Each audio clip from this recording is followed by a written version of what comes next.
Muito bem.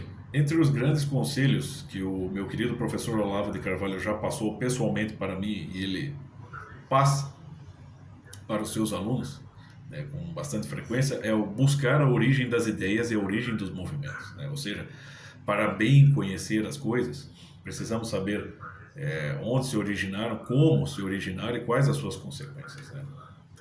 Então, recentemente, alguns canais aí do YouTube, especializados na área de música de massa, né, a cultura pop, rock, metal, passaram a divulgar muitas publicações, traduções de biografias e histórias, né, aí, do rock, do metal.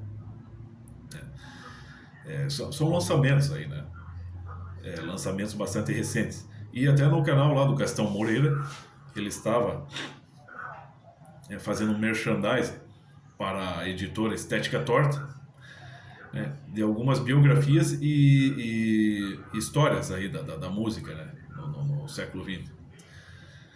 E entre as publicações, ele apresentou uma tradução deste livro, Lords of Chaos.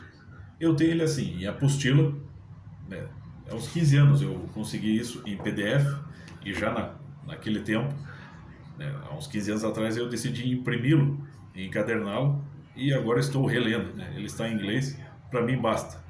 Mas parece que a tradução está muito boa. Mas o que eu desejo abordar aqui é o seguinte: é que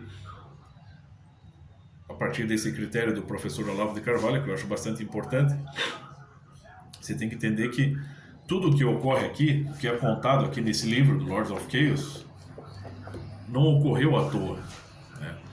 Na verdade, é um momento histórico do heavy metal bastante terrível e que ocorreu ali nos países escandinavos, né? Basicamente, o seu ponto central é na Noruega. E ele está muito atrelado a movimentos revolucionários, movimentos comunistas. Não se esqueça que ele ocorreu num período ainda que ainda estavam vivendo, vamos dizer, o tempo da Guerra Fria, né? E havia uma neurose toda na Europa com relação a isso. E isso afetou muito a juventude. No caso aqui, os jovens músicos de black metal na Noruega, que eram, vamos dizer, a new wave de black metal ali, né, eram liderados, né, e organizados pelo músico também jovem Esti Arset, mais conhecido por seu nome popular, Euronymous, né? E ele frequentava muito um grupo comunista oficial, talvez um ramo aí da Internacional Comunista, que existe na Noruega, que é o Juventude Vermelha, né, lá o Red Andang, né? Ele puxou muitas ideias revolucionárias ali. Tanto que você tem diversas fotos da época lá, do ACR7, né, na sua loja Helvet.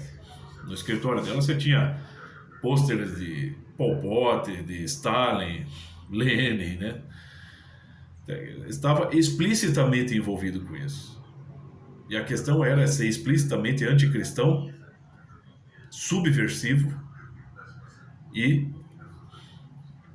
comunista. Havia esse tom.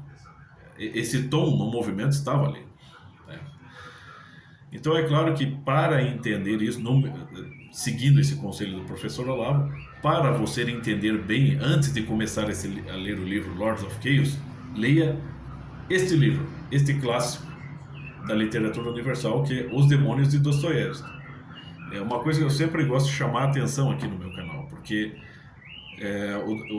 os Demônios de Dostoiévski. Bom, Dostoiévski é só um dos maiores romancistas, né, da história da literatura, se não o maior, né?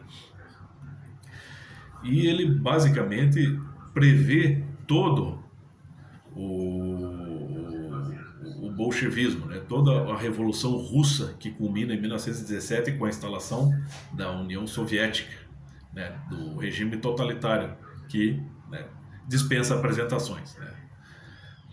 Então, só que mais tarde, mais tarde não, já no século XIX, depois da Internacional Comunista fundada por Karl Marx, os movimentos comunistas, a Internacional Comunista vai se ramificando em muitas células por todo o mundo, né? E depois da Revolução Russa, isso se intensifica ainda mais, né? E é claro que, puxando aqui a questão da revolução cultural gramscista, conforme explica o próprio professor Olavo de Carvalho, você vai ter células culturais, de revolução cultural, que, vamos dizer, a partir de meados do século XX, vai se intensificando também. E, sobretudo, vai pegando, vai invadindo também a área da música, da moda, da arte, né? E na área do heavy metal não seria diferente. Então é óbvio que há explicitamente uma influência disso. E é o que eu já fiz aqui no meu canal, um comparativo dos personagens dos Demônios de Dostoiévski com as biografias que estão aqui, né, bastante explicitadas no Lords of Chaos, né? Seja o Perolin, né, o Dead, o Estiar Set, o Varg Vikernes, entre outros ali, né? O grupo de jovens revolucionários que é descrito aqui nos Demônios de Dostoiévski é muito parecido, ele é muito, ele, vamos dizer assim, reflete muito o que acontece aqui no Lords of Chaos, só que assim, mais de 100 anos antes. Então, esse é um dom profético, vamos dizer, do Dostoiévski. O professor Labo mesmo falou que é um dos livros mais proféticos, né? Uma das literaturas mais proféticas do século XIX, né?